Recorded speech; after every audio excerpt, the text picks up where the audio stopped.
It's a new month, and this means new drama regarding Donald Trump's tax returns. He's wrapped up in multiple court battles trying to force him to hand them over. He's been fighting the subpoena to release them for 4 years. On Wednesday, a federal appeals panel unanimously ruled that he must give them up to the Manhattan District Attorney.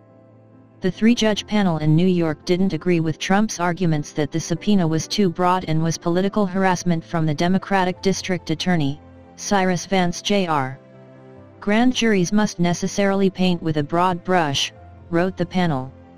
None of the president's allegations, taken together or separately, are sufficient to raise a plausible inference that the subpoena was issued out of malice or an intent to harass, the judges wrote. It's expected that Trump will appeal the decision to the Supreme Court. It's already been there once before and lost. Vance has said his office will not enforce the subpoena for 12 days. In return, Trump's legal team must agree to act quickly. Trump's attorney, J. Sekulow, didn't comment on the ruling but indicated they would be asking the Supreme Court for an order to delay enforcement until it decides whether it will hear the case. Vance's office first subpoenaed 8 years of the tax returns and other financial records from Trump's accounting firm, Mazars, USA, in August 2019. The request is part of an investigation looking into Trump and his business. The scope of the investigation has not been revealed because of grand jury secrecy, but it's been suggested they are looking for tax and insurance fraud and falsification of business records. It does stem in part from hush payments to 2 women claiming to have had affairs with him.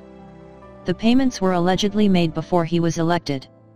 His former attorney, Michael Cohen, admitted to being involved in the scheme to pay the women and is doing jail time via home confinement. Trump's legal team has argued that the scope of the subpoena is too wide, but the judges disagreed.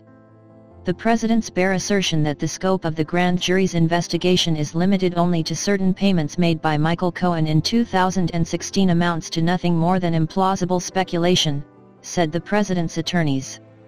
Without the benefit of this linchpin assumption, all other allegations of overbreadth, they continued, fall short.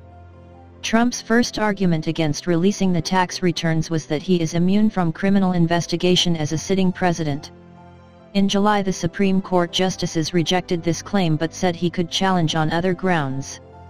Yet, after losing again in the lower court 2 months ago, he appealed to the U.S. Court of Appeals for the Second Circuit.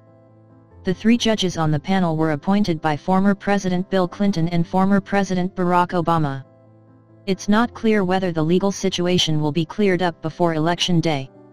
Vance's office accused Trump's legal team of using delay tactics so they could use the statute of limitations once it expires on possible crimes. Sekulow contends, our strategy seeks due process. Last month, the New York Times revealed its findings of an investigation into Trump's returns.